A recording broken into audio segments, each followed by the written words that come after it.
오늘의 말씀은 광야의 영성에 대한 12번째 시간으로 하나님의 의라는 제목으로 말씀을 잘 풀어가기를 원합니다. 자, 여러분 한번 생각해 보세요. 지금 계속 연결되어지는 겁니다.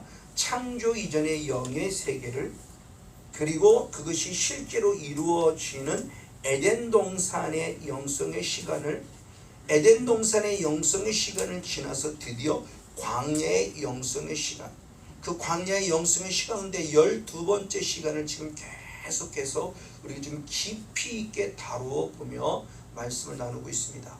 여러분이 이 말씀을 좀 지식으로도 좀 받고, 레마로 물론 받으겠지만 지식으로도 받는다면 여러분의 신앙의 단계는 저는 상당히 높아지라고 봐요. 그리고 그 누구와로 여러분이 변론을 하고 여러분이 누구와 대화를 나눠도 절대 꿀리지 않으리라 확실히 믿어요. 근데 이것이 단순히 지식으로서 한 귀로 들었다 잃어버리면 아무런 의미가 없죠. 그것이 두 귀로 듣고 레마로 돼서 내 말씀이 될 때 당당하게 성경은 이렇게 말씀하고 있어요 라고 여러분이 말씀을 전할 수 있는 증인이 될 수 있을 겁니다. 그 가운데 우리가 지난주까지 말씀을 통해서 교회라고 하는 광야의 진정 의미, 즉 교회의 기능에 대한 부분의 모습을 한번 살펴보았죠. 광야는 교회라고 하는 단어에서 파생되어졌다. 그래서 광야 교회다. 그래서 광야는 결국 바로 주님의 피로 값주신 교회인데, 그 교회의 기능이 결국 말씀으로 세워졌기 때문에 교회의 기능이 가장 먼저는 무엇을 해야 되느냐? 선한 일꾼의 기능을 감당해서 늘 말씀으로 양육받는 우리가 돼야 되고, 그리고 한 단계 더 나아가 이제는 부끄러울 것이 없는 일꾼이 되어져서 말씀을 분별해서 분별되어진 말씀이 이제 내 것이 되었다 한다면 이제 세 번째 모습을 한 단계 더 나아가 교회의 일꾼이 되어 그 말씀을 이루어낼 수 있는 자가 되어야 된다. 그러니까 신앙의 단계가 분명히 있어요. 그러니까 그냥 우리가 예수 믿고 그냥 교회를 다니는 신앙의 차원이 아니라 분명히 신앙의 계단들이 있고, 우리가 지금 그 과정 속에서 어느 계단에 서 있고 어느 모습에 올라가 있는가를 볼 수 있는 거죠. 그래서 우리 신앙의 모습이 제발 그냥 왔다리 갔다리 하는 종교인에 머무르지 말고 말씀에 근거한 참 신앙 안에 서서 그 신앙을 통해서 우리가 살아가야 될 영적 주인공이 되길 원하며 우리가 지난주에 말씀을 통해서 은혜를 나누었죠. 이제 그래서 오늘의 말씀은, 그러면 그 믿음을 그 말씀을 가지고 살아간다는 삶의 핵심이 뭐냐? 믿음이에요. 그 믿음을 잘 정리한 게 오늘 본문의 말씀 로마서 1장 17절의 말씀입니다. 그래서 믿음으로 믿음에 이르게 하나니 오직 의인은 믿음으로 말미암아 살리라 하는 부분이에요. 자, 이 말씀을 우리가 풀어가기 위해서 먼저 사도 바울이 로마서 1장 17절 상반절 말씀에 뭐라고 표현했는가? 다시 한번 본문을 보면, 복음에는 하나님의 의가 뭐됐다? 나타났다 라고 먼저 표현해요. 복음에는 하나님의 의가 나타났다. 나타났다라는 원어를 보면 드러냈다는 거예요. 숨겨진 것을 이제 드디어 드러내었다는 개념이에요. 그래서 사도 바울이 로마서 15장 25절 26절의 말씀에 보면, 창세전부터 숨겨있던 예수님의 복음, 창세전부터 숨겨있던 예수 그리스도, 그분이 드디어 때가 되어 나타났다라고 표현하죠. 그래서 로마서 16장 25절 26절을 보면, 나의 복음과 예수 그리스도를 전파함은 영세전부터 무엇했던 거다? 감추었던 것이다. 그런데 이제는 무엇한 바 됐다? 나타내신 바 되었다라고 표현해요. 그러면 반면에 베드로도 똑같이 얘기했어요. 베드로전서 1장 20절에 보면은 창세전부터 미리 알리신 바 된 자가 있어요. 그분이 누구냐? 예수예요. 창세전부터 베드로도 똑같은 말을 합니다. 근데 그분의 모습이 드디어 때가 되어 말세에 우리를 위하여 그분이 무엇한다? 나타내신 바 된다라고 표현한 거예요. 그러니까 나타났다는 말씀이 뭐냐? 드디어 때가 되어 드러났다는 거죠. 그동안에는 감추어져 있었어요. 그동안에는 아무도 모르는 비밀이었어요. 오늘 새벽에는 나눴지만 주님께서 지금껏 숨어있던 비밀을 드디어 드러낸다라고 말하며 작은 책을 얘기할 때 주님이 약속하고 있죠. 바로 그것처럼 하나님의 거룩한 때가 되면 비밀이 없어요. 자꾸 드러나고 나타나는 거예요. 확증이 되지는 겁니다. 그래서 우리는 뭘 깨는? 진짜네? 말씀대로 이루어지네? 그런 말씀이 진리네. 이제 이게 믿어지는 거예요. 이걸 자꾸 경험하고 체험함을 통해서. 그래서 아브라함의 구원의 여정 가운데 주님이 부르시는 일들이 뭐냐는 거죠. 하나님을 경험하고 체험하여 변질된 참 신앙 안에 거하게 한 하나님의 부르심이라고 그랬죠.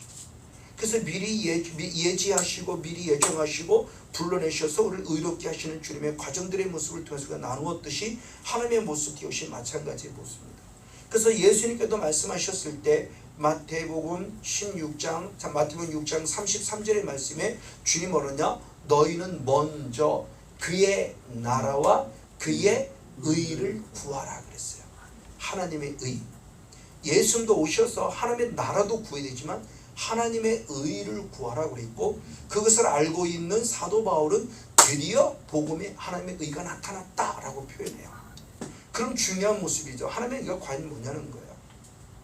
그럴 때 사도 바울은 똑같은 말씀인데 로마서 3장 21절 말씀에 율법 외에 하나님의 의가 나타났다고 표현해요. 이 말씀이 결국 뭐냐? 율법 외에도 그동안 하나님의 의가 나타났다는 거예요. 근데 율법 외입니다. 이건 결국 복음이죠. 그럼 로마서 1장 10절하고 똑같은 거예요. 로마서 1장 10절은 복음에는 하나님의 의가 나타났다고 그랬는데 로마서 3장 21절에서는 율법 외에라고 표현한 거예요. 율법은 이미 나타났지만 율법의 복음에 더 확실하게 나타났다는 거예요. 무엇이? 하나님의 의가. 근데 그 하나님의 의가 나타났다는 근거가 어디냐는 거죠. 그래서 로마서 3장 21절은 그렇게 표현했어요. 율법 외에 하나님의 한 의가 나타났으니 율법과 선자들에게 무엇을 받았다? 증거를 받은 거예요. 하나님의 의가 나타났는데 이미 그 하나님의 의는 어디서부터? 율법 있을 때부터, 즉 구약 성경 율법이 있을 때부터 선지자들에 의해서 무엇됐다? 증거되어지는데 다시 지금 복음을 통해서 또 하나님이 나타냈다는 거죠. 이미 주님이 증거되셨어요. 증거하셨어요. 그러니까 이미 구약에도 율법과 선지자는 구약을 상징하는 말이에요. 구약 성경에도 이미 하나님의 의를 주님이 드러내고 나타내셨다는 거예요. 그럼 중요하죠. 그 하나님의 의가 뭐길래 율법과 선지자들이 모세를 통해 기록된 율법의 말씀, 그리고 선자들을 통해서 하나님이 들려주는 음성들, 원래 말하는 설교 같은 음성들을 계속 들으면서 증거한 그 하나님의 의가 뭐냐는 거예요. 하나님의 의가 뭔 줄 알아야 우리가 정확하게 설 수 있으니까. 자, 그랬을 때 몇 명의 선지자, 대표적인 선지자를 저는 예레미야를 통해서 봅니다. 그래서 예레미야 23장과 예레미야 33장에 반복해서 두 번씩이나 말했는데 예레미야 23장 5절과 6절을 보면 그렇게 표현했습니다. 나 여호와가 말하노라. 때가 이르리니 예언입니다. 이제 때가 이르리니 내가 누구에게? 다윗에게 한 의로운 가지를 일으킬 것이라. 예언이 앞으로 다윗을 통해서 하나님이 행하실 얘기하는 거예요. 다윗을 통하여 하나님의 의로운 한 가지를 세울 것이다.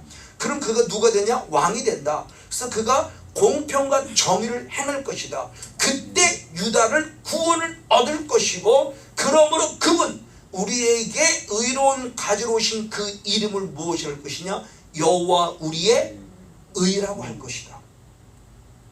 이게 예레미야를 통해 예언되는데 예레미야 33장 오늘 본문 15절 16절 똑같은 말씀을 한 번 더 반복적으로 예언이 되죠. 그러니까 예레미야는 이 말을 한 번 말한 게 아닙니다. 자, 이 말을 잘 기억하세요. 예레미야가 하나님의 음성을 전했습니다. 다윗의 가문 중에 한 의로운 가지가 나올 것이다. 그 의로운 가지가 왕이 될 것이다.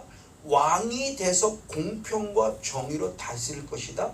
그랬을 때 그것에 구원이 있다. 그때 그분을 누구라고 부르냐? 여호와 우리의 의라고 부른다. 즉 하나님의 의라고 부르겠다 그러는 거예요. 이것이 두 번씩이나 반복됐어요. 근데 이사야 선지도 똑같은 말을 해요. 이사야 9장 6절 7절 말씀인데 이는 한 아기가 우리에게서 낳았고 한 아들을 우리에게 주셨다. 앞으로 예언입니다. 한 아기가 온다는 겁니다. 한 아들이 온다는 겁니다. 근데 그건 누구냐? 그때 그 어깨에는 정사를 메었고 그 이름은 기묘자라 모사라 전능하신 하나님이라 영존하신 아버지라 평강의 누구다? 왕이 될 것이다. 근데 그 정사와 평강의 더함이 무궁하며 또 어디 위에 앉는다? 다윗의 위에 앉아서 그 나라를 무엇한다? 굳게 세운다. 그래서 영원토록 공평과 정의로 그것을 무엇할 것이다? 보존할 것이다. 그러니까 이사야 선지도 똑같은 얘기를 하는 거예요. 다윗의 위에 한 가지, 의로운 가지가 나올 것이다. 그가 왕이 될 것이다. 한 나라를 세울 것이다. 그가 공평과 정의로 그 나라를 보존할 것이다. 예레미야 선지자와 똑같은 말이에요. 이사야 선지자와 예레미야 선지자의 사이는 수백 년의 수차가 있어요. 근데 똑같이 말씀을 주셨어요. 이사야 선지자가 먼저 왔고 나중에 온 자가 예레미야 선지자예요. 근데 아주 똑같은 말씀이 지금 주어졌다는 겁니다. 맞습니다. 그러므로 구약의 율법과 선지자가 말하는 하나님의 의는 결국 다윗의 후손 중에서 한 사람이 나와 한 나라를 세울 것이고 그가 왕이 되어지는데 그가 바로 누구다? 하나님의 아들이라는 거예요. 이걸 율법과 선지자가 증거했다는 거예요. 대표적으로 예레미야 선지자를 통해서, 대표적으로 이사야 선지자를 통해서, 대표적으로 미가 선지자를 통해서, 대표적으로 스가랴 선지자를 통해서 계속 반복되었다는 거예요. 하나님의 의를 증거했다는 거예요. 구약 성경이. 신약만 성경하는 게 아니라 이미 율법에도, 율법 외인 복음만이 아니라 이미 율법이 설명하고 있었다는 거예요. 선지자들이 하나님의 의가 무엇인가 누구인가에 대한 설명을 하고 있었다는 걸 말합니다. 이에 사도 바울은 신약에서도 이 하나님의 의를 율법과 선지자가 증거했다는 것을 인정하는 거예요. 그게 바로 로마서 3장 21절이죠. 다시 한번 이제는 율법 외에 하나님의 한 의가 나타났으니 율법과 선지자들이 무엇을 증거를 받은 것이다 라고 사도 바울이 확실하게 인정한 거예요. 그러면 중요한 부분이, 그러면 그 율법과 선지자가 증거한 하나님의 의가 도대체 뭐냐? 하나님의 의가 뭐냐는 거예요. 대표적인 모습으로 첫 번째 크게 두 가지로 볼 것인데, 하나님의 의는 바로 예수 그리스도를 말합니다. 예수님 스스로가 인정하고 예수님 스스로가 증거했어요. 그래서 누가복음 24장 4절의 말씀에 이르시되 내가 너희와 함께 있을 때 너희에게 말한 바 곧, 그러니까 예수님이 말했는데 어떤 얘기를 한 거냐? 지금 얘기를 한 게 아니라는 거예요. 율법과 선지자가 증거한 얘기를 근거로 꺼냈다는 거예요. 그러니까 예수님의 설교는 구약의 설교예요. 그러니까 성경, 신약 성경에 성경이라 기록된 그 성경은 우리가 알고 있는 신약 성경이 아니에요. 왜? 그때는 성경이 쓰여지기 전이니까. 신약 성경 쓰여지기 전이니까. 그러니까 예수님이 사용하던 단어는, 성경이란 단어는 다 결국 어떤 성경을 말하냐?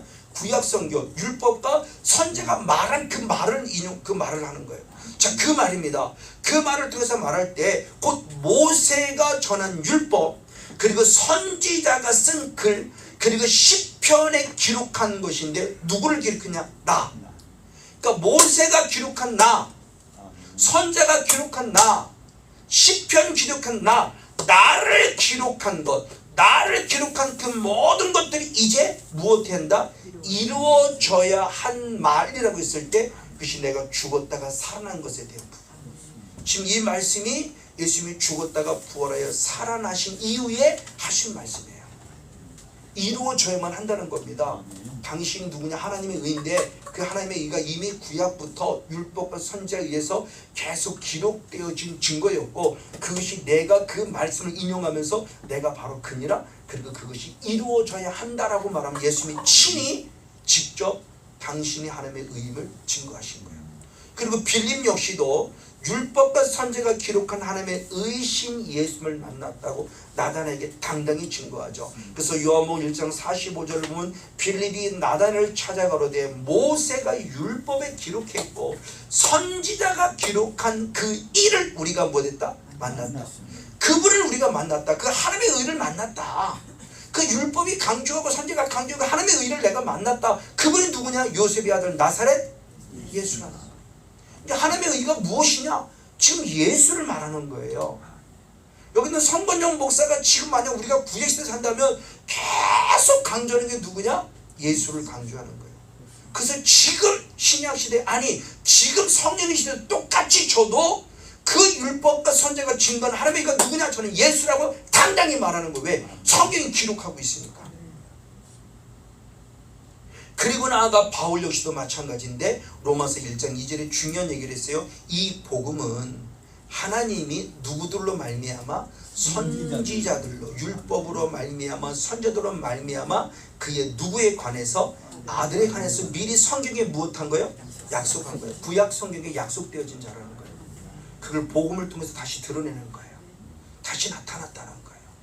율법에도 나타나고 복음에도 나타났다는 거예요. 약속되어진 분이란 성경에 약속되어진 분이 드디어 나타났다, 드러났다는 거예요. 근데 제자들과 더불어 그들은 아는데 일반 유대인들은 아무도 그걸 인정하지 않고 있는 거죠. 예수를 이단이라고 그러지 예수를 하나님의 아들이고 우리가 기다리던 그리스도요 메시아로 인정하는 사람들이 없어요. 특별히 더더욱 종교 지도자들은. 그러니까 이런 상황 속에 사도 바울이 목숨 걸고 당당히 증거하는 겁니다. 이미 하나님이 약속한 그 아들, 그 언약한 아들이 바로 이다. 그가 바로 그리스도다. 그가 하나님의 아들이다. 그분이 바로 이분이다. 그분이 하나님의 의다 라고 지금 계속적으로 말씀하고 있는 겁니다. 맞습니다. 그래서 바울은 이 예수를 그러냐 드디어 때가 되어 나타나시도록 이게 의로움으로 나타나셨다. 그래서 고린도서 1장 30절에 예수는 누구로부터 나왔다? 의로우신 하나님으로부터 나와서 우리에게 지혜와 무엇함과 의로움과 거룩함과 구속함이 무엇다? 되셨다.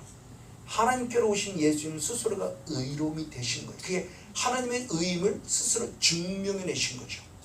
그분만이 의로움의 가장 귀중한 가치의 기본이요 핵심임에 대한 부분의 모습을 사도 바울이 말하고 있고 이걸 드디어 신약 성경에 들어와서 친히 확증해 줬어요. 우리 한번 다 같이 말씀 읽을 때 누가복음 1장 31절 32절 두 절 말씀을 같이 한번 읽습니다. 시작. 그러나 내가 수태하여 아들을 낳으니 그 이름을 예수라 하라. 그가 지극히 높으신 이의 아들이라 일컬을 것이요 주 하나님께서 거처장 다윗의 민을 저에게 주시니 영원히 아버지의 왕으로 살 것이며 그 나라가 무한하리라. 아멘. 자 이제 마리아가 아기를 낳을 때 얘기를 하는 겁니다. 마리아가 아기를 낳을 때 바로 그 가브리엘 천사가 찾아가서 네가 아기를 낳을 건데 그 사람의 이름을 예수라고 하라. 그럼 그 예수가 누구냐? 그럴 때 바로 중요한 말씀이 32절에 지극히 높으신 이의 아들. 지극히 높으신 이 지금 누굴 얘기하는 하나님이죠. 그가 바로 누구다? 하나님의 아들이다. 네가 잉태할 아기가 그분이 그 이름을 예수라고 하는데 그분이 누구냐? 하나님의 아들이야. 그럼 그 하나님의 아들은 모아서 뭐냐? 다윗의 위를 저에게 줄 것이다. 아까 지금 예레미야를 통해서 예언했고 그리고 이사야 서지를 통해 예언한 다윗의 위. 그러니까 다윗의 그 거룩한 그 위, 그 왕이라는 그 위를 이어받을 자를 얘기를 하는 거예요. 다윗의 후손 의로운 가지 그런 얘기를 좀 하는 겁니다. 다윗의 위를 그에게 예수에게 줄 거다. 하나님의 아들은 그에게 줄 거다. 그래서 그가 와서 영원토록 무엇할 것이다? 왕노릇할 것이고 그를 통해 하나님의 나라가 무엇할 것이다? 무궁할 것이라고 말하며 성경 자체가 그래서 천사를 통해서 바로 하나님의 의가 누구냐? 예수 그리스도를 친히 증명해낸 거예요. 맞습니다. 이와 같이 신약을 통해서 확증시켜 주는 거예요. 율법을 통해서 선자를 통해서 증거했던 분이 바로 이분이다 라고 말하며 신약 성경은 오히려 더 확증을 시켜주면서 성경대로 되어진 예수님 하나님의 의가 바로 예수를 말하고 있어요. 그리고 두 번째로 하나님의 의라고 하는 부분의 모습은 또한 뭐냐라고 했을 때 하나님의 의신 예수님이 친히 이 땅에 오셔서 하신 일이 하나님의 의라는 의미를 가지고 있어요. 그러니까 가장 먼저는 하나님의 의 그러면 예수 본인이에요. 우리가 하나님의 아들이 예수를 보는 겁니다. 근데 성경에 또 하나님의 의라고는 단어가 나오는데 또 다른 의미를 가진 단어가 나와요. 그럴 때 그 하나님의 의는 뭐냐? 본인이 의로우신 본인 자신이 친히 오셔서 행하신 일을 하나님의 의라고 하는 관점으로도 본다는 거예요. 그분은 이미 우리가 지금 계속 말씀 로마 아브라함의 구원의 여정을 보면서 수없이 말씀했지만 예수님이 이 땅에 하나님의 뜻을 이루러 오신 분이죠. 그래서 요한복음 6장 38절 39절에 내가 하늘에서 내려온 것은 나를 보내신 이의 뜻을 행하러 왔노라라고 말했죠. 그러면서 요한복음 4장 30절 이것이 나의 양식이라고 표현했어요. 그래서 요한복음 4장 34절에 예수께서 나의 양식은 나를 보내신의 뜻을 행하며 아멘 그의 일을 온전히 이루는 이것이니라. 지금 이게 하나님의 의라고 하는 거예요. 그 하나님의 의를 여러분 관점 봤을 때 말씀에 따라 잘 봐고 이해를 해야 돼요. 우리의 먼저 의식 속에 하나님의 의는 예수 그리스도 자신이야. 근데 그분이 행하신 일이 그게 또 하나님의 의야. 그래서 아까도 그랬죠. 마태복음 16장 33절의 말씀에 주님 말씀할 때 뭐라고 그랬냐? 너희는 먼저 그의 나라와 그의 의를 구하라. 당신이에요. 하나님의 나라가 곧 자기고 하나님의 의가 곧 자기예요. 그러니까 하나님의 나라의 관점을 단순히 육적인 관점으로는 천국을 구하라는 거구나. 하나님의 의, 하나님의 뜻을 구하라는 거 이렇게 이해할 수 있지만 우리가 좀 더 영적으로 보면 하나님 자신이 예수님 자신이 하나님의 나라예요. 예수님이 이 땅에 그분이 곧 하나님의 나라 본인입니다. 나중에 계시록의 말씀을 보면 그리고 그분이 하나님의 의예요. 그러니까 우리는 늘 예수를 구하라는 거예요. 예수를 구하면 먼저 구하면 우리에게 하나님의 나라가 당연히 이루어지는 거고 예수를 구하면 내 안에 하나님의 의가 이루어진다는 거예요. 그래서 그 하나님의 의를 설명함에 있어서 바로 뭐라고 표현하는 거냐? 하나님 의로우신 그분 자체인 예수님이 친히 이 땅에 오셔서 하나님의 뜻인 하나님의 의를 이루러 오셨다는 거예요. 그런 대표적인 예로 예수님이 세례 받을 때를 보면 알아요. 예수님이 세례를 받으실 때 세례요한에게 세례를 받죠. 그러니까 세례요한이 거부합니다. 아니 무슨 말씀입니까? 내가 당신에게 세례를 받아야지 어떻게 내가 당신에게 세례를 줍니까? 라고 얘기할 때 예수님이 중요한 말씀은 아니야. 내게 세례를 주어서 하나님의 의를 이루라고 말해요. 그럴 때 그 하나님의 의는 뭐냐? 예수님 자신을 말하는 게 아니죠. 하나님의 뜻을 이루어내라는 거죠. 순종을 통해서. 그래서 마태복음 3장 14절 15절의 말씀을 보면 요한이 말려 가로되 내가 당신에게 세례를 받아야 할 터인데 당신이 내게로 오시나이까. 예수께서 대답하여 가라사대 이제 무엇하라? 허락하라. 우리가 이같이 하여 모든 무엇을 의를 이루는 것이 합당하니라 하신데 이에 요한이 허락했다는 거죠. 그러니까 세례 요한이 예수님에게 세례를 주어서 예수님이 세례를 받아야만 하나님의 뜻을 이루어 드리는 거예요. 이게 하나님의 의예요. 그것이 의를 이루어 드리라는 거죠. 그러니까 하나님의 의의 관점을 또 다른 각도로 볼 때 결국 쉽게 얘기하면 우리가 말씀대로 사는 것이 하나님의 의를 이루어 드리는 것이고 하나님의 의를 구하는 그것이 나타났다는 것이 이제 그러니까 말씀대로 살아야 함을 하나님이 우리 때가 됐음을 얘기하는 거구나 라고 우리가 이해할 수 있다는 거죠. 맞아요. 그러므로 이 하나님의 의는 무엇이냐? 예수님이 친히 행하신 하나님의 일로서 결국 가장 중요한 예수님께서 십자가에서 죽으시고 살아나셨는데 어떻게? 성경대로. 그 성경은 구약 성경입니다. 율법이 얘기한 대로 선지자가 얘기한 대로 성경대로 죽었고 성경대로 살았다는 거예요. 그러니까 율법을 주님은 이루러 오신 거예요. 하나님의 의를 이루러 오신 거예요. 하나님의 말씀과 뜻을 친히 이루러 오신 성경대로. 그래서 고린도전서 15장 3절 4절을 보면 내가 받은 것을 먼저 너희에게 전하였느니 이는 성경대로 그리스도께서 우리 죄를 위하여 죽으셨고 장사 지낸 바 되었다가 성경대로 사흘 만에 다시 살아나셨다. 그럼 왜 죽으셨냐는 거예요. 왜 죽으셨냐? 우리 일반적인 개념, 우리 죄를 사하시려고 맞는 얘기 틀린 게 아니에요. 그걸 어떻게 표현했냐라고 했을 때 고린도 후서 5장 21절에 보면 하나님이 죄를 알지도 못하신 자로 아멘 우리를 대신하여 죄를 삼으신 것은 우리로 하여금 저희 안에서 하나님의 무엇이 되게? 의가 되리라 합니다. 그러니까 우리를 하나님의 의가 되도록 즉 의로운 자가 되게 하도록 그러니까 당신 스스로가 의로우신 것처럼 우리들도 의로운 자로 만들어주기 위해서 주님이 친히 십자가에서 죽으셨다는 거예요. 그걸 결국 죄를 사했다라고는 다른 것으로 표현할 수 있어요. 그러니까 죄를 사하셨다는 말씀은 우리가 다시 말하면 우리는 죄가 없는 누구다? 의로운 자라고 하는 부분의 모습을 확증시켜주기 위해서 주님이 친히 십자가에 지신 거예요. 그러니까 여러분 쓰려 된 영적인 자존감이에요. 그래서 늘 영적인 그래서 하나님의 의 나는 의인이야. 하나님의 나를 의롭다 여기신 나는 의인이 됐어. 나는 구원받은 자가 된 거야. 나는 항상 영적 자부심을 뺏기지 말아야 돼요. 그러나 반면에 교만 나 하나님의 자녀가 됐으니까 괜찮아. 이건 아니에요. 또 죄를 범했으면 또 십자가 앞에 무릎 꿇는 또 은혜를 가져. 그러니까 우리는 의인이면서 죄인이에요.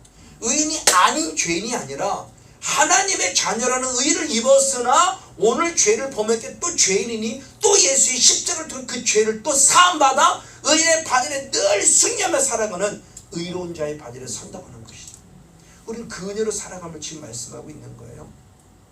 맞습니다. 그래서 주님이 행하신 일이에요. 내가 죽었고 내가 살아난 이 일, 이것이 하나님의 의라고 그러는데 주님이 행하신 이 의, 하나님이 행하신 거룩한 의, 이 일을 보고 나를 믿으라고 그랬어요. 그래서 요한복음 14장 11절을 보면 내가 아버지 안에 있고 아버지께서 내 안에 계심을 믿으라. 아멘. 그렇지 못하겠거든 행하는 그 일을 인해 나를 못하라? 믿어라. 내가 아버지 안에 있다는 걸 믿어라. 근데 그 말을 네가 못 믿겠니? 그러면 내가 무엇하는 행하는 일, 병을 고쳐주는 일이든지 귀신을 쫓아내주는 일이든지 문제를 풀어주는 일이든지 어떤 일을 보면서 그래 이분이 진짜로 기다리던 하나님의 아들 메시아를 빨리 믿으라는 거예요. 이게 표적이라고 말씀하셨죠. 이게 표적의 목적이라고 수없이 말씀을 드렸어요. 보고도 못 믿으면 그때는 늦어요. 이제 듣고 믿는 자가 가장 좋은데 듣고는 도저히 못 믿었습니까? 그럼 들은 말씀이 나타나는 현상, 하나님이 보여주는 말씀이 진리를 보여주는 것이 표적이랬죠. 그러면 그 표적을 보고라도 이제는 믿으라는 거예요. 그 대표적인 예가 당신이 친히 죽으셨잖아요. 나를 구원하러 오셨다는 확증이 뭐냐? 당신이 십자가에서 죽으신 거예요. 성경대로 그 십자가에서 죽으신 예수를 보고도 못 믿는다? 어쩔 수 없어요. 그거는요.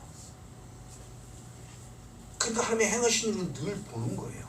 지금 사랑의 교회가 군포에 있다가 어려움 당해서 안양으로 갔다가 안양에 다 이럴 때 지금 하나님의 행하신 일을 진짜 우리가 보고 있어요. 지금 교회가 쉽지 않은 시간들의 모습을 걸어가면서 보고 있는 거예요. 이런 일들 이렇게 해서 군포에서 안양에 있을 때 4년에 한 2년 나중에 후반기 2년 만에 하면 다시 붕시고 하나님의 행하신 일을 쭉쭉쭉 보고 있어요. 이걸 보면서 그래 역시 하나님이야. 이게 믿어져야 된다는 거죠. 아무리 주님이 보여줘도 믿지 않으면 이건 분명히 문제가 생겨지는 거예요. 그러니까 주님이 나가 행한 일을 보고 믿으라고 말합니다. 맞습니다. 그러면서 이렇게 예수를 믿을 때 그 믿음을 뭐로 여기냐? 우리를 의롭다 여겨주시는 출발점이 된다는 거예요. 그래서 로마서 4장 5절의 말씀에 경건치 아니한 자를 의롭다 하시는 이를 믿는 자에게 그의 믿음을 뭐로 여기셨다? 의로 여기셨다.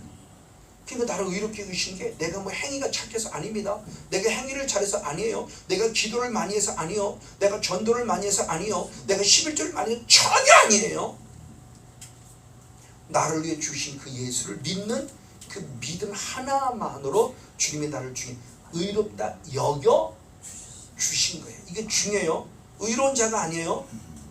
안 의로운데 의롭다고 여겨 주신 절대적 은혜예요. 이게 칭의예요. 그렇게 칭했다는 거예요.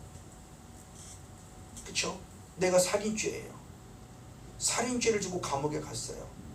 근데 대통령이 특별 사면을 내렸어요. 죄인인 건 맞아요. 근데 이제는 죄값을 치렀기 때문에 다시는 죄인이라고 그러지 마 라고 그를 사면에서 끄집어냈어요.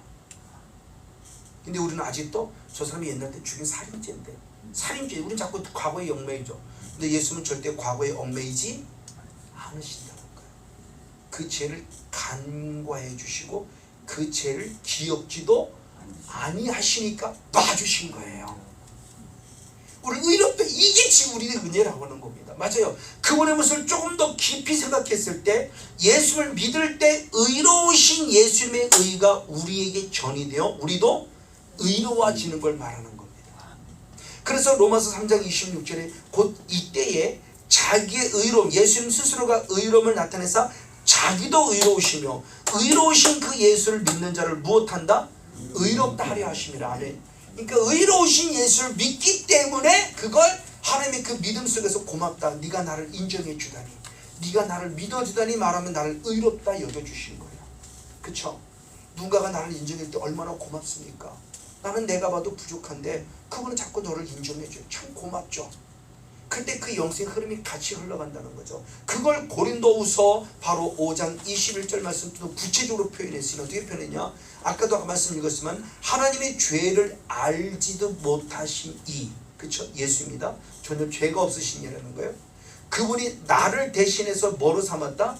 죄로 삼았다. 죄인으로 만들었다. 자, 죄가 없는 자에게 죄인으로 만들어버린 거예요. 그럼 언제 죄인을 만드느냐? 내가 회개할 때. 이게 전이에요, 전이. 자, 성목사가 예를 들어 음란의 죄를 졌어요. 그리고 예수님께 나와서 예수님 정말 잘못했습니다. 오늘 나는 죄인입니다. 죽을 죄인입니다. 집사님이 정말 나는 죽을 죄인이라고 그랬어요. 맞아요. 죽을 죄인이에요. 근데 하나님이 살 길을 열어주셨어요. 그건 뭐냐? 네 죄를 내게 뒤집어 씌우라요.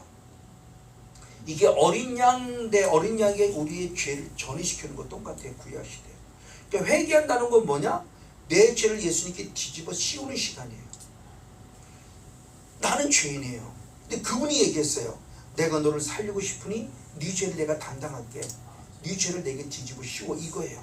그러니까 죄가 없으신 자에게 죄를 뒤집어 씌워서 죄를 대신 지게 하신 거예요. 그것이 우리에게 의의가 됐다는 겁니다. 그럼 어떻게 되느냐? 내 죄는 예수님께 전이 되어지고 예수님의 의의가 내게 전이 되시는 거예요. 그래서 우리를 의로워하신 거예요. 의로워서 의로운 거 아니에요. 우리는 예수를 믿어 의인 됐지만 아직도 죄덩어리예요. 아직도 옛사람에 머물러 살고 있어요. 그래서 주님은 계속 살 길을 말하는 거예요. 손목사, 아무 걱정하지 마. 네 죄를 내게 뒤집어 씌워. 네 죄를 십자가에서 나에게 다 뒤집어 씌워. 그럼 내가 가진 의의를 너에게 줄게. 우리는 그 의의로 지금 구원받은 거예요. 그 의의로 의롭다 여겨지는 은혜를 입은 거예요. 그러니까 감사할 뿐이죠. 나는 죽을 죄인인데 그 모든 죽을 죄를 주님이 담당하셨으니 너무 고맙고 감사하지만 반면에 예수님께는 죄송스럽죠. 주님 죄송해요. 정말 잘하려고 했는데 또 쓰러졌어요. 그렇지만 하나님이 내게 살 길을 열어주셨잖아요. 이 죄를 다시 한번 주님 뒤집어 씌웁니다. 그리고 하나님의 의를 내가 가져옵니다. 주님이 거룩한 은혜예요. 그래서 우리를 의롭다 믿는다고 하는 그 표현이 믿습니다 이것만으로 끝나는 것이 아니라 그 믿음이 결국 뭐냐? 회개가 따라할 걸 말하는 거예요. 앞으로 믿음을 이룬다는 모습을 좀 더 구체로 나누겠지만 그것도 말하겠지만 결국 믿음이라는 게 이거예요. 믿습니다가 믿음이 아니고요. 그 믿음을 믿기 때문에 내 죄를 예수님께 전이시키는 거예요. 그때 예수님의 의가 내게 전이 돼서 나를 의롭게 여기신 은혜를 입음에 대한 분을 말하고 있는 겁니다. 맞습니다.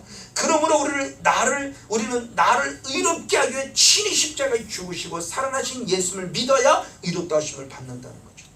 맞아요. 그것이 바로 믿음이라는 단어로 표현된 거예요. 근데 그 믿음이라는 단어를 단순히 단어적인 개념의 믿음이라는 단어가 이렇게 추상적 단어라고 그랬죠. 믿음을 믿으면 알 것 같은데 믿음을 설명하면 어려워요. 그러니까 믿음이 뭔가로 나타나야 되는 거예요. 예배로 나타나고 기도로 나타나고 회개로 나타나고 여러 가지. 그것이 행함이 있는 믿음이에요. 이제 그런 부분들의 모습을 결국 좀 하나님의 의라고 설명하는 입장 속에서 지금 얘기를 하는 겁니다. 그래서 로마서 4장 25절에서 5장 1절을 보면 예수는 우리 범죄함을 위하여 내어짐이 되고 아멘. 또 우리를 무엇 하심을 의롭다 하심을 위해 친히 살아나셨느니라. 할렐루야. 아멘. 그러므로 우리가 무엇으로? 믿음으로 의롭다 하심을 얻었느니라. 아멘. 예수님이 나를 위해 죽으시고 나를 살아서 믿는 거죠. 이 믿음의 출발점이 어디다? 신약이 아니라 이미 구약이죠. 그래서 대표적으로 믿음의 조상이 누구예요? 아브라함이죠. 창세기 15장 6절에 아브라함이 여호와를 믿으니 여호와 그들을 그의 의로 여기셨더라. 아멘. 이게 칭의. 그래서 로마서 4장 이 내용을 창세기 15장 6절을 로마서 4장 1절에서 25절까지 계속해서 반복해서 25절까지 해서 설명하죠. 그게 로마서 4장이에요. 자, 그런데 우리 구약 성경을 잘 이해해야 돼요. 구약 시대는 절대 율법의 시대가 아닙니다. 구약 시대는 믿음의 시대예요. 근데 우리는 구약을 율법의 시대라고 착각하고 있어요. 왜? 신학교에서 그렇게 배우거든요. 그러니까 참 이게 어려운 거예요. 신학에서 이렇게 배웠으니까 나도 신학에서 배운 대로 설교해요. 근데 나중에 목사가 되고 10년, 20년, 30년 되다 보니까 이제 그게 아닌 게 이제서야 깨달아지는 거예요. 그럼 신학자들이 보통 문제가 아니잖아요. 그럼 히브리서 만약 율법이 될 것 같으면 히브리서 11장은 거짓말이 돼야 돼요. 우리가 잘 아는 대로 히브리서 11장은 구약의 에기스죠. 구약의 에기스를 히브리서라고 합니다. 근데 구약의 에기스인 11장을 우리가 무슨 장이라고 합니까? 믿음장이라고 그러죠. 율법장입니까? 아닙니다. 믿음장이에요. 그래서 히브리서 11장 4절부터 말씀을 보면 제가 축약한 겁니다. 믿음으로 누구는? 아벨은, 믿음으로 누구는? 에녹은, 믿음으로 누구는? 노아는, 믿음으로 누구는? 아브라함은, 믿음으로 누구는? 사라는. 그 13절에 이 사람들은 다 다 믿음을 따라 살았고 다 믿음을 따라 무엇했으며 죽었으며 약속을 받지 못했는데 그것들을 멀리서 보고 환영하며 이같이 말하는 자들은 본향을 찾는 것을 나타내미니 저희가 이제는 더 나은 본향을 사모하니 곧 무엇이다? 합니다. 그러니까 구약시대 사람들이 다 뭐로 살았어요? 믿음. 무엇을 소망하며 살았어요? 천국. 율법으로 살지 않았어요.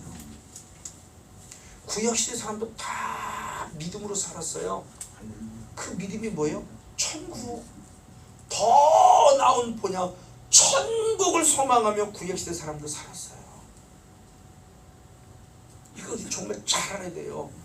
율법으로 살지 않았어요. 근데 오늘 구약을 율법시대라고 자꾸 그러면 믿음이에요. 믿음. 그런데 대단히 안타깝게 어느 순간부터 율법주의로 타락을 했어요. 이게 로마서 5장 14절 12절 위에 13절 14절 위에 설명이 돼야 되는데 지금 공간상 다 하지 못하지만 율법주의자로 타락했어요.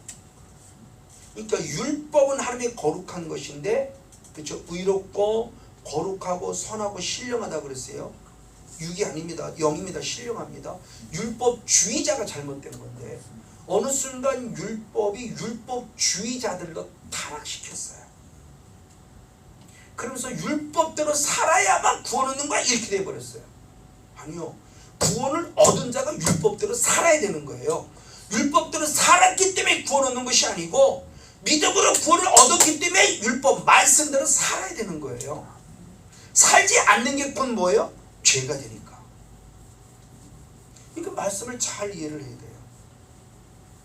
율법을 행해서 구원받는 거 아니에요. 근데 어느 순간 타락해버리니까 이렇게. 그래서 하나님은 다시 하박국 선지자를 통해서 이 사상을 완전히 개조시킵니다. 그래서 하박국 2장 4절에 뭐라고 표현했는가? 그러나 의인은 믿음으로 말미암아 무엇하리라? 살리라고 하면 다시 하박국을 다시 믿음을 주며 회복시켜 놓은 거예요. 이 말씀을 인용한 게 오늘 사도 바울이에요.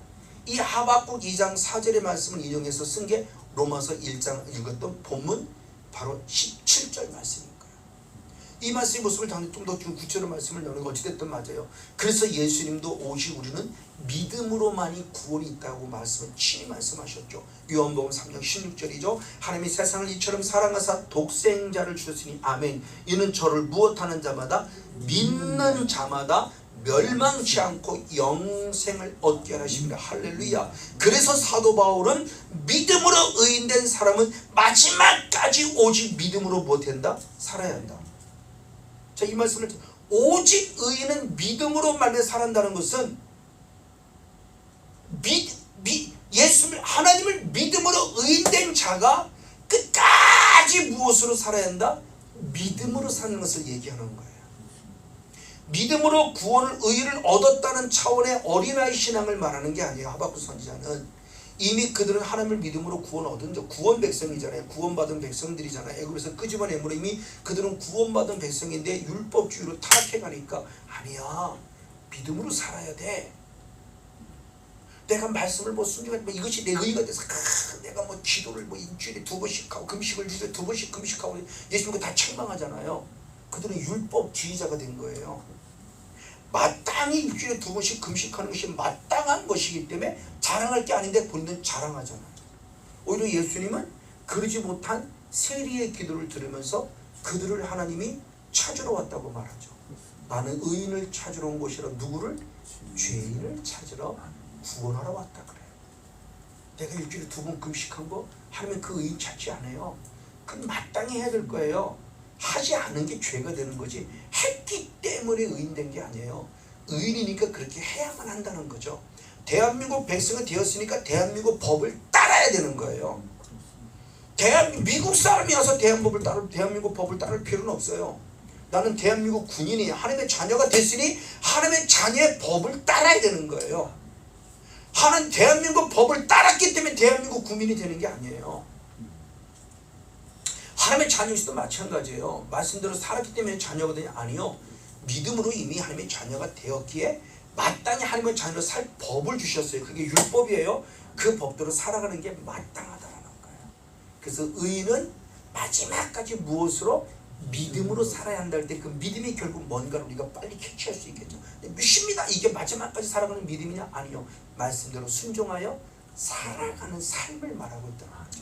이게 하나님의 의임을 지금 말하고 있는 겁니다. 맞습니다. 그래서 그러면 중요한 모습이 우리는 그럼 무엇을 믿어야 할 것인가? 믿음으로 라고 했는데 그 무엇을 믿어야 할 것인가? 사도 바울이 믿음으로는 의인된 사람, 마지막까지 믿음으로 사는데 그 믿음은 거의 뭘 믿어야 될 것이냐고 했을 때 예수님이 그리스도시요 살아계신 하나님을 믿어야 한다. 그래서 베드로가 그 고백을 하죠. 마태복음 16장 16절의 말씀에 시몬 베드로가 대답하되 가로되 주는 그리스도시요 살아계신 하나님의 아들이십니다라고 고백하는 순간 바요나시오는 복이 있다고 축복을 받죠. 그러니까 믿습니다. 그냥 믿습니다. 이게 아니라는 겁니다. 확실히 믿어야 할 게 있는 거예요. 누구를? 예수를 누구를 믿냐? 그리스도이시고 살아계신 하나님의 아들이심을 믿는 거예요. 그래서 처음 예수를 만나는 바로 베드로의 동생 안드레도 뭐라고 표현하느냐?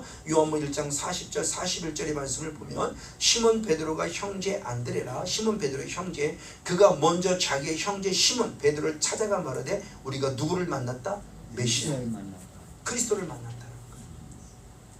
그리고 사마리아 여인에게도 예수님 만났을 때 예수님 스스로가 사마리아 여인에게 내가 바로 그다 그리스도라고 자신이 증거해요. 그럴 때 사마리아 여인이 자기 동네에 들어가서 내가 그리스도를 만났다고 말하며 그 복음을 증거하죠. 그래서 요한복음 4장 25절 26, 29절에 보면 메시아 곧 그리스도라 하는 이가 오실 줄 내가 믿노라. 아멘. 그럴 때 예수께서 네가 말한 그가 바로 나다 그러다 라고 말할 때 나의 행한 모든 일을 내게 말한 사람이 있다. 와보라. 이는 바로 누구다? 그리스도라고 하는 거예요. 그리고 마리아 역시도 똑같이 베드로 같은 고백을 하죠. 요한복음 11장 27절에 주는 그리스도시요 세상에 오신 하나님의 아들이심을 내가 믿나이다라고 고백해요. 마르다, 마리아, 나사로의 가족들. 참 신앙의 도가 지금 계속 연결되고 있는 거예요. 그러면서 요한복음 20장 31절 말씀에 성경을 쓴 목적도 이렇게 말합니다. 우리 한번 다 같이 역시 한 목소리 있습니다. 요한복음 20장 31절입니다. 시작. 오직 이것이 기록하면 너희로 예수께서 하나님의 아들 그리스도이심을 믿게 하려 하며 또 너희를 믿고 의를 이루고 생명을 얻게 하려. 아멘.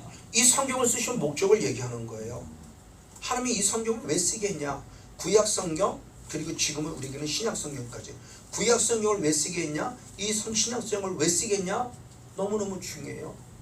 예수가 누구이고 그리스도이시고 그리고 누구이고 하나님의 아들이심을 우리 무엇하게 믿게 하기 위함이고 그 믿음을 통해서 우리들에게 무엇이 있음을 영생, 생명, 구원이 있음을 알게 하려고 썼다. 모세가 누군지 알기 위해 성경 쓴 거 아니에요. 아브라함이 누구인지를 알려고 성경 쓴 거 아니에요. 그들을 무시하고 모르라는 게 아니라 결국 모세도 결국 아브라함도 결국 다윗도 결국 바울도 결국 누구를 위해요? 예수 그리스도를 위하여. 그래서 모세를 통해서 예수가 발견되어야 되고 다윗을 통해 예수가 발견되어야 되고 바울을 통해서 예수가 발견되어야 되고 여기 있는 성권형이라는 사람을 통해서도 예수가 발견되어야 돼요. 예수님이 그리스도이시고 예수님이 하나님의 아들이심을 믿게 하기 위한 설교가 되어야 된다는 거죠. 내가 뭐를 고쳐갖고 뭐를 해서 뭐를 잘났다 이거 간증하라고? 아니요. 그거 설교 아니에요. 성경 어디에 보십시오. 베드로가 그 수많은 사람을 고쳤고 바울이 수많은 고쳤을 때 나를 따르라 그랬나요? 아니요. 오히려 따르니까 아니야. 난 너와 똑같은 사람이야 라고 그랬잖아요. 그 현상들이 하나님의 행하시는 일들이 필요하지만 그것을 쫓는 자가 돼서는 안 돼요. 예수예요. 오늘 저와 여러분 성경을 쓴 목적을 알았기에 여러분 설교를 듣는 목적을 알았기에 내가 믿음 생활을 목적을 알았기에 오직 예수만 발견되기를 원합니다. 그래서 변화산성에서는 모세, 엘리야도 다 사라지죠. 왜? 모세나 엘리야나 다 누구를 드러내기 위함이었어요? 예수를 드러내게 잠깐 보였던 자야. 그리고 예수가 보이는 순간 싹 사라져버리고 오직 누구만 보이더라? 예수만 보이더라. 이게 바로 변화산이죠. 우리는 그 신앙이에요. 목사가 드러나면 안 돼요. 장로가 드러나면 안 돼요. 권사가 드러나면 안 돼요. 집사가 드러나면 안 돼요. 누가 드러나면 안 돼요. 오직 예수님이에요. 나는 감추어줘야 돼요. 바로 이것이 진정한 설교 핵심이요 성경이 요구하는 핵심에 대한 부분의 모습을 말씀합니다. 맞습니다. 그렇기 때문에 성경을 쓴 목적뿐만 아니라 그 이후에 성경을 통해 성령을 받은 제자들 역시도 똑같은 사명을 감당하니 사도행전 5장 42절의 말씀에 날마다 성전에 있든지 집에 있든지 예수는 누구라고 그리스도라고 가르치기 시작했던 누가? 제자들이에요. 그러면서 특별히 사도행전 9장에 기록되어 있는 사울이 바울되는 다메섹 도상의 사건에서 인격적인 하나님을 사울이 만났을 때 그의 귀한 사역의 전환점이 어떻게 됐느냐? 우리 한번 다 같이 말씀할 때 사도행전 9장 20절 22절 두 절 말씀을 같이 한번 읽겠습니다. 시작. 즉시로 각 회당에서 예수의 하나님의 아들이심을 전파하니 아멘. 사울은 힘을 더하고 예수를 그리스도라 증명하여 아멘. 다메섹에 사는 유대인들을 굴복시키니라. 아멘. 자, 조금 전까지 사울은 어떤 사람이었어요? 예수 믿는 사람을 죽이던 사람이었어요. 지금도 다메섹 도성으로 가는 이유는 뭐냐? 예수 믿는 사람을 죽이러 가는 중이에요. 그때 예수를 만나잖아요. 인격적으로 진짜. 사울아 사울아 누굽니까? 누군데 내 이름을 부릅니까? 나는 내가 핍박하는 예수라. 사울은 예수를 죽인 적이 없어요. 왜? 이미 예수는 이미 돌아가셨어요.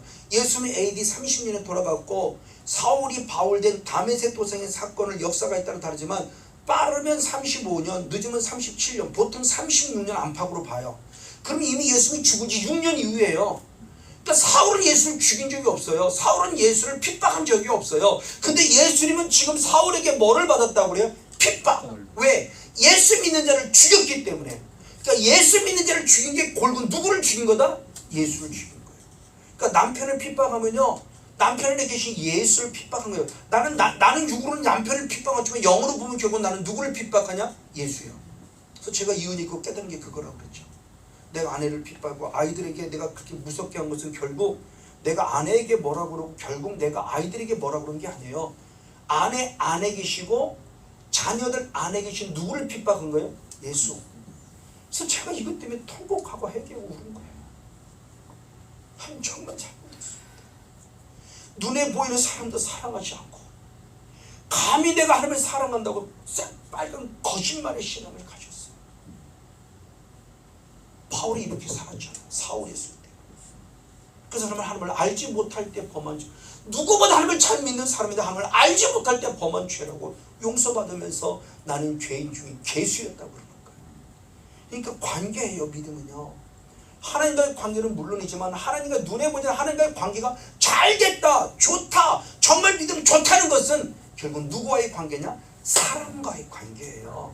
대인 관계가 잘 되는 사람이 대신 관계가 잘 되는 사람이라는 거예요. 대인 관계가 잘 되지 않는 사람은 절대 대신 관계가 잘 될 수 없어요. 그래서 제가 이혼 읽고 여러분들 수없이 말씀하잖아요. 남편과의 관계, 아내와의 관계, 부모와의 관계, 자녀와의 관계, 목회자와의 관계, 성도와의 관계, 그게 눈에 보이지 않는 하나님을 사랑한다는 증거예요. 왜? 그분 안에 하나님이 계시기 때문에.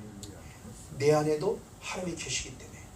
육으로는 내가 상처받고 내가 속상한 것 같지만 영으로는 결국 내 안에 예수님이 지금 상처받고 속상한 거예요. 그것이 내 표현이에요. 나는 그걸 감정으로만 표현하지만 사실 영으로 주면 내 안에 이미 눈물을 흘리고 계신 거죠. 그러니까 우리의 신앙이 지금 얼마나 중요한가 하는 단면을 보여주는 아주 놀라운 하나의 사건으로 지금 기록되어지는 거 맞습니다. 바로 이런 모습들을 보면서 그 사건이 지난 다음에 즉시로 예수가 누구다? 하나님의 아들이시다. 즉시로 예수를 누구다? 그리스도라고 증명하기 시작하면서 다메섹에서는 유대인들을 무엇했어요? 굴복시켰어요. 그렇죠? 이게 진정한 변화예요.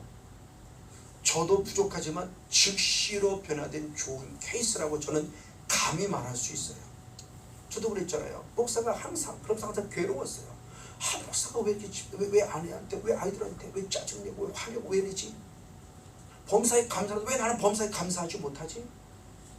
그때는 이걸 영으로 해석하는데 육으로 해석하니까 손으로 해석하니까 그러니까 뭔가 더 열심히 해야 돼. 뭔가 더 열심히 해보는 거야. 내 의를 자랑한 거예요. 뭔가 해보려고 했어요. 의로. 근데 영의 세계를 딱 들어가서 경험이 되고 보니까 해보는 게 아니라 되어지는 걸 경험한다고 얘기를 했죠. 그래서 믿음은 되어져야 돼요. 아, 범사에 감사함이 되어지는구나. 아, 기도가 되어지는구나. 아, 말씀하는 내 신앙이 들어와지는구나. 왜? 성령의 통치를 받으니까. 다시 말하면 나로부터 방해는 악한 영이 떠나니까 되어지는 거예요. 그동안 그것이 나를 방해한 거예요. 기도하지 못하게 방해하고요, 사랑하지 못하게 방해하고, 짜증나게 방해하고요, 관계를 깨트리려고 방해했고요. 그러니까 범사가 감사하지 않아요. 기도를 방해했었고요. 아, 그래 이거야. 정말 중요한 역설이에요. 자, 이 말씀입니다. 맞습니다. 그때부터 사도 바울은 사도행전 17장 3절이나 사도행전 18장 5절이나 어디 가든지 그는 예수를 그리스도라고 밝히 증거하며 살아나신 예수님에 대한 것을 증명하기 시작했어요. 아볼로는 더 나아가 사도행전 18장 28절에 성경으로서 예수를 누구라고? 그리스도라고 증거했어요. 왜 증거할 수밖에 없냐? 그리스도가 되어서 하나님의 아들이 된 것은 그가 죽었다가 살아나셔서 스스로 확증하셨기 때문에. 그래서 로마서 1장 4절에 성결의 영, 즉 성령으로, 영적으로는 죽은 가운데서 부활하여 능력으로 누구로 인정되셨다? 하나님의 아들로 인정됐으니 이분이 곧 누구다? 예수 그리스도시다. 그러니까 주님의 죽음으로 끝났으면 하나님의 아들로 인정받을 수 없었다. 이게 이 땅에는 수없는 교주들이죠. 교주들 다 부활 자랑합니다. 문선면도 부활 얘기했고요. 지금 이만희도 죽지 않는다고 영생을 얘기하고 있고요. 다 죽어요. 쓸데없는 것들이에요.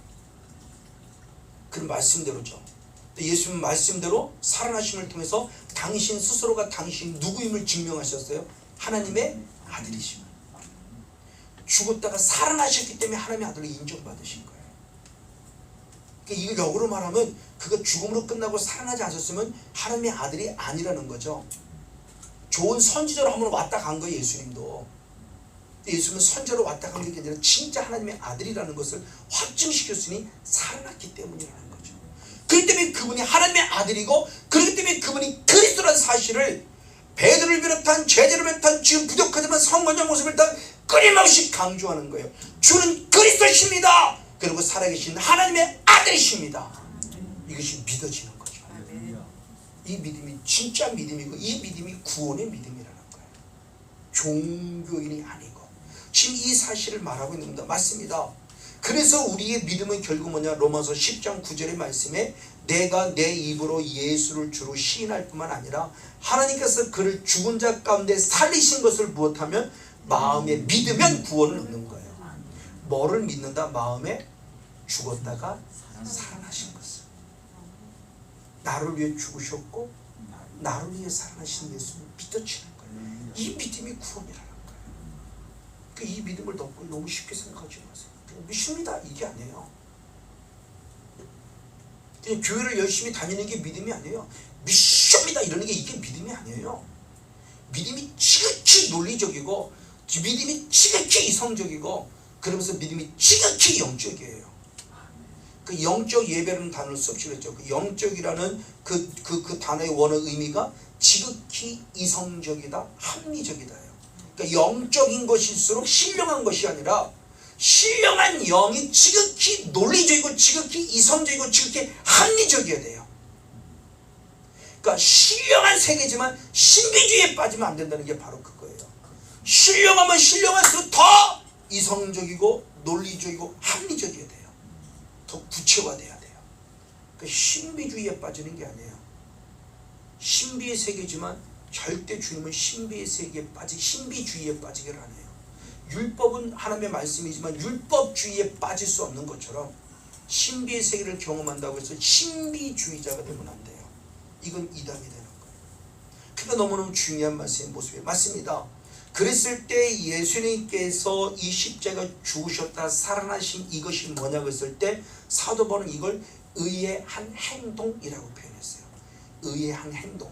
그래서 로마서 5장 18절 19절의 말씀에 한 범죄로 많은 사람이 정죄함, 이게 아담입니다. 반면에 의의 한 행동, 예수님입니다. 그때 의의 한 행동을 디카이오마라는 원어로 썼어요. 그때 많은 사람의 의롭다 하심을 받아 생명이 이르렀어요.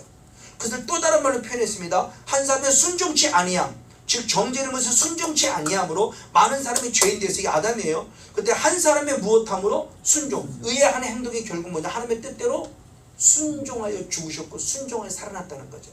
그것을 통해서 많은 사람을 결국 무엇했어요? 의인이 되게 했어요. 예수님의 의한 행동, 순종이 우리를 의인 되게 했어요. 왜? 그 예수님이 걸어가신 주님의 십자가 의한 행동을 내가 믿고 그 믿음 속에 하나님의 거룩한 의를 힘입었을 때 나도 동일하게 의가 흐름으로 의인 된 거니까. 그 우리 의인 되게 만드는 예수님이 스스로 하나님의 뜻대로 순종하여 삶으로 하나님의 뜻을 이루어내므로 세례를 받을 때 하나님의 의를 이룬 것처럼 죽으심을 통해 하나님의 의를 이루어낸 거예요. 그러니까 하나님의 의신 본인이 하나님의 의인, 하나님의 뜻을 이루어내심을 통해서 우리에게 하나님의 의가 무엇인 걸 보여주신 거예요. 그 하나님의 의를 얘기하는 것 맞습니다. 그래서 주님께서 말씀하셨던 부분 속에 그 십자가 겟세마네 동산의 사건의 히브리서 5장 8절 9절의 말씀을 통해서 고난 속에서 순종을 배워 순종하는 자들에게 구원의 근원이 있음을 기록해요. 그가 아들이시라도 반드시 고난으로 뭘 배웠다? 순종. 하나님의 아들인데 고난, 십자가상을 순종을 배운 거예요. 그래서 내 뜻대로 마옵시고 아버지 뜻대로. 그래서 어떻게 됐어요? 온전하게 됐어요. 그래서 자기를 순종하는 모든 자들에게 영원한 구원의 근원이 됐어요. 그럼 우리 믿음도 믿습니다로 끝남이 아니라 믿기 때문에 나도 결국 무엇 해야 된다는 거예요? 순종해야 된다는 거예요. 순종하는 자들에게 구원의 근원이 되셨으니까 예수님도 순종하셔서 구원의 근원의 뿌리를 만드신 거예요. 그럼 우리도 순종. 그럼 복 받으려고 순종하는 게 아니죠. 순종하는 이유는 결국 뭐예요? 구원이에요. 그러니까 예수를 믿어서 의인 돼서 결국 의인은 믿음으로 말미암아 산다는 것은 끝까지 나는 결국 무엇하는 신앙? 순종하는 신앙을 살아야 그게 의한 행동이 되어주는 우리의 삶을 말해주고 있는 겁니다. 그걸 사도 바울이 참 요한계시록에서 사도 요한은 뭐라고 표현했는가? 너무너무 중요한 표현. 자, 그러므로 예수를 믿음으로 말미암아 우리는 이제는 예수님처럼 하나님의 의를 행하는 삶을 살아야 돼요. 이것이 오직 의인은 믿음으로 살아야 한다는 말씀을 행함 있는 믿음으로 이루어낸 거예요. 그래서 요한일서 2장 29절의 말씀에 너희가 예수님이 의로우신 줄 알면 무엇하는 자마다 우리도 똑같이 예수님처럼 의를 행하는 자마다 그에게서 난 줄을 안다. 하나님의 자녀인 줄 안다. 이미 구원을 얻었기 때문에 그렇게 살아간다는 겁니다. 요한의 3장 10절 똑같아요. 하나님의 자녀들과 마귀의 전이 나타난다. 그럼 뭐냐? 하나님의 자녀는 누구냐? 의를 행치 아니하는 자나 또 형제를 사랑치 아니하는 자는 하나님께 속하지 아니한 마귀의 자녀라는 거죠. 그래서 열매를 보고 안다는 게 바로 그거예요. 목사, 성모서 저 예수 믿어요. 예수 믿는 아내를 사랑하지 못해요. 자녀들을 사랑하지 못해요. 성도 여러분을 사랑하지 못해요. 속상해 죽겠네. 나가버렸으면 좋겠네. 이게 제가 여러분을 향한 사랑입니까? 아닙니다. 그럼 저는 하나님의 자녀가 아니라는 거예요. 직분만 목사일 뿐이지. 그럼 저는 거짓 선지자죠.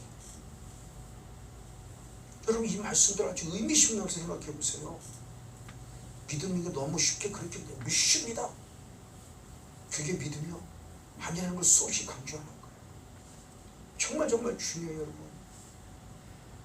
그 제가 수없이 해서 삶의 예배예요. 삶의 예배. 예배는 모여주는 공동체 예배가 아니라 삶의 그게 가정에서 그게 직장에서 이루어져야 돼요. 맨날 가기만 하면 싸워요. 직원들하고 직장에서 사람들하고 싸워요. 그 예수 믿는 거 아니에요.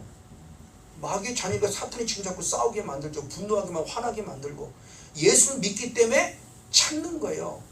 사랑은 누군가를 사랑한다는 게 뭔가를 주는 것만 사랑이냐? 아니요. 고린도전서 13장의 말씀은 사랑은 언제나 오래 참아요. 그게 믿음이고 그게 사랑이래요. 마지막도 끝까지 견디는 게 사랑이라고 그래요. 사랑이 믿음이 믿습니다. 이게 사랑이 아니고 견뎌요. 참아요. 그게 사랑이에요. 그게 믿음이라는 거예요. 그게 하나님을 사랑한다는 나의 삶의 열매예요. 성모서 네 열매를 볼 때 너는 뭐 볼 거니? 기도 많이 했습니다. 그러니? 근데 너는 맨날 성질 냈잖아. 기도 많이 했습니다. 전도 많이 했습니다. 그러니? 너는 근데 맨날 그 사람도 지옥 백성 만들었잖아. 그게 마태복음 23장이잖아요. 하나님이 그들 보고 사람의 자녀라고는 아니요. 독사의 자식이라고 책망했어요. 정말 중요한 신앙이에요. 이 하나님의 의를 생각하면서. 맞습니다. 자, 이런 부분 속에 이렇게 하나님의 의를 이루어 드리는 것이 바로 우리가 입어야 할 옳은 행실인 세마포, 신부로 단장되는 입어야 될 세마포예요. 그래서 사도행 19장 8절 말씀에 그에게 허락하사 빛나고 깨끗한 세마포, 신부가 입을 옷을 입게 하셨은즉, 이 세마포는 성도들의 옳은 뭐예요? 행실이에요. 우리가 입었다는 세마포, 깨끗한 그 신부 단장한 모습이 의심이라는 믿음의 모습뿐만이 아니라 그것이 결국 깨끗한 옷인데, 그 깨끗한 옷은 결국 뭐냐? 성도들의 옳은 행실이라고 그랬어요. 이건 의역입니다. 굉장히 현존력의 원어를, 이게 하나님의 의다야. 그래서 디카이 오마의 원어가, 그 디카이 오마라는 원어가, 디카이 오시네라는 믿음으로 의를 입은 자는 디카이 오마라는 삶의 열매를 행동화된 열매를 맺어야 돼요. 그게 하나님의 의예요. 그러니까 의롭다 여기심을 받았을 때 디카이 오시네라는 의가 있어요. 이걸 하나님한테 믿음으로 여겨진 거예요. 그럼 여겨진 삶을 인정받는데 삶으로 나타날 때 디카이 오마예요. 그게 성도들의 옳은 행실이에요. 그 디카이 오마라는 똑같은 모습을 가진 그 단어의 모습이 뒤로 내려서 말씀할 때 로마서 8장 4절에 성령을 받을 때 가능하다라는, 그래서 영을 쫓아 행하는 우리에게 율법의 무엇? 요구를 이루는데, 그 율법의 요구가 뭐냐? 디카이 오마예요. 그 말씀대로 살라는 게 주님이 디카이 오마, 이게 성도들이 옳은 행실이에요. 우리가 입어야 될 세마포예요. 이걸 대표적으로 이룬 자가 누구예요? 아브라함. 아브라함은 결국 뭐냐? 행함에 있는 믿음을 인정받고, 즉 말씀 하나님의 요구에 응해드린 것, 응답해드린 자예요. 제가 수없이 얘기했죠. 하나님만 우리의 기도에 응답하는 게 아니에요. 우리도 하나님의 요구에 응답해드리는데 아브라함이 그런 거죠. 하늘의 별같이 주겠다고 약속해놓고 기껏 이삭 하나 줬잖아요. 하늘의 별, 아니 둘이나 줘놓고 하나 달라면 그 이해가 되지. 하늘의 별을 약속해놓고 이제 하나 줘놓고 그 이삭 바쳐라. 쉽겠습니까? 우리 같으면 이거 예수 이거 하나님 미친 거 아니야? 아니 무슨 이런 하나님이 다 따질 거 아닙니까? 근데 아브라함은 하나님 믿는 믿음이 확실하니까, 의로 여기심의 모습이 확실하니까 절대 물러서지 않습니다. 그리고 이삭을 드립니다. 그때 이제야 네가 나를 경외한 줄 알았다는 그 믿음을 인정받은 거예요. 이제는 여겨주시는 믿음이 아닙니다. 진짜 너는 내 사는 아들이다라고 이제서야 인정받아 그때부터 믿음의 조상이 되는 거예요. 그래서 그 말씀을 야고보 사도가 그렇게 표현합니다. 야고보서 2장 21절 23절을 보면 우리 조상 아브라함이 그 아들 이삭을 제단에 드릴 때 무엇함으로? 행함으로 의롭다는 말씀 것이 아니냐? 그러면 행함으로는 아니요. 이미 믿었기 때문에 행함으로 의롭다를 계속 연결시킨 거예요. 믿음이 없는 행함을 말하는 게 아니에요. 그러면서 23절에 이에 성경에 이른바 아브라함이 하나님을 무엇하니? 믿었으니 이것을 의로 여기시다는 말씀을 응해드린 거예요. 나를 믿으니 내가 너를 의롭다 여기신 그 내가 너무너무 감사해서 하나님 마땅히 이루어 드립니다. 응해드림을 통해서 드디어 하나님의 벗이라고 칭찬받고 믿음의 조세는 축복된 자로 인정받은 거예요. 그것도 지금 끊임없이 그 과정을 걷고 있어요. 어린아이 신앙에서 청년의 신앙으로, 청년의 신앙에서 아비의 신앙으로 하나님이 우리를, 그렇죠? 그래서 야고보 사도 1장 12절의 말씀에도 옳다 여김을 인정받아야 된다 그랬어요. 그래 옳다, 그래 참 잘했다, 옳다 여김을 인정받아야 돼요. 주님은 끊임없이 지금 우리들에게 그것을 부르심을 통해서 요구하시죠. 내 명령을 지키는지 안 지키는지 알려 하십니다. 맞습니다. 근데 이 모든 것들이 결국, 그러므로 결국 뭐냐? 믿음은 결국 뭐냐? 또 순종이 결국 뭐냐를 얘기합니다. 마지막 결론으로 사도행전 3장 18절 19절 두 절 말씀을 읽으면서 맺겠습니다. 시작. 네, 히브리서 3장 18절 19절 시작. 하나님이 누구에게 하시기에 도저히 부탁하지 않으며 순종치 아니하는 자에게 아니하느냐. 이로 보기에 저희가 믿지 아니함으로 눈이 들어가지 못한 것이다. 아멘. 이건 결국 마지막 요단강을 건너 그 가나안 땅에 들어가지 못한 자가 누구냐는 거예요. 순종치 아니하던 자가 못 들어갔다. 그리고 왜 순종치 아니했냐? 결국 그가 무엇하지 않기 때문에 믿지 않았기 때문에. 그러니까 믿음이 곧 뭐라는 거예요? 순종. 순종이 곧 뭐라는 거예요? 믿음. 이거는 복 받으려고 순종하는 게 아니에요. 내 믿음을 표현해 드리는 거예요. 믿음을 표현해 드리면 복을 주신 하나님을 만나야 된다고 그랬죠. 복 받으려고 하면 그게 기복주의라고 그랬어요. 하나님 복 주신다 그랬지 해야지. 내 의도가 깔려 있잖아요. 나는 의도가 깔려 있는 사람이 참 제일 싫어요. 의도가 있는 것이 아니라 무엇인가 하나님이 주신 은혜 가운데 정말 오늘을 순수하게 살아갔더니 정말 하나님이 주신 축복을 받을 때 우리는 박수를 쳐주고 싶어요. 근데 그게 보이지 않습니까? 우리 사람은 영역이 없어도 어느 정도 보여요. 저 사람은 저게 의도가 좀 뻔해요. 그 의도를 우리가 읽잖아요.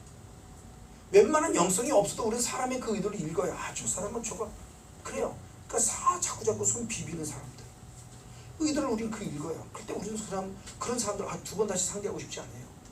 근데 참 힘이 들고 어렵지만 자기 자신이 있을 자리를 지키면서 누가 봐도 순수하게 믿음을 지켜놨으면 그들을 위해서는 당연히 정말 목회도 중보의 기도가 나오죠. 지금 그겁니다. 믿음은 결국 순종이에요. 순종은 결국 믿음이에요. 믿었기 때문에 순종이 되는 거고 순종했더니 주님이 믿는답니다라고 인정해 주신 거예요. 어떤 목적 있는 것이 아니었어요. 맞아요. 믿음으로 구원 얻었기에 구원 얻은 자가 복 받으려고 순종하는 것이라 구원 은혜가 감사해서 순종했더니 하나님이 복을 주시더라는 거죠. 그래서 항상 보면 조건에서 순종하면 히브리서 28절 다 거잖아요. 순종하면 믿으면 구원, 순종하면 복이지 복 받으려고 순종한다는 것은 우리의 인위적인 해석이에요. 인본주의적 해석이에요. 그리고 그것은 내 힘으로 될 수 없어요. 그래서 마지막 로마서 8장 4절의 말씀에 성령을 힘입을 때만이 율법의 요구를 이루어낼 수 있다. 여러분 반드시 말씀을 듣고 성령 받으시고 회개함으로 성령 받아서 말씀을 이루어내는, 그래서 하나님의 의 대신 예수를 믿는 믿음 안에 섰기에 하나님의 의 대신 하나님의 뜻을 이루는 멋진 일꾼이 되어서 하나님의 의 속에 거하는 저와 우리 모두가 되어지기를 주님으로 간절히 축복하고 축원을 드립니다.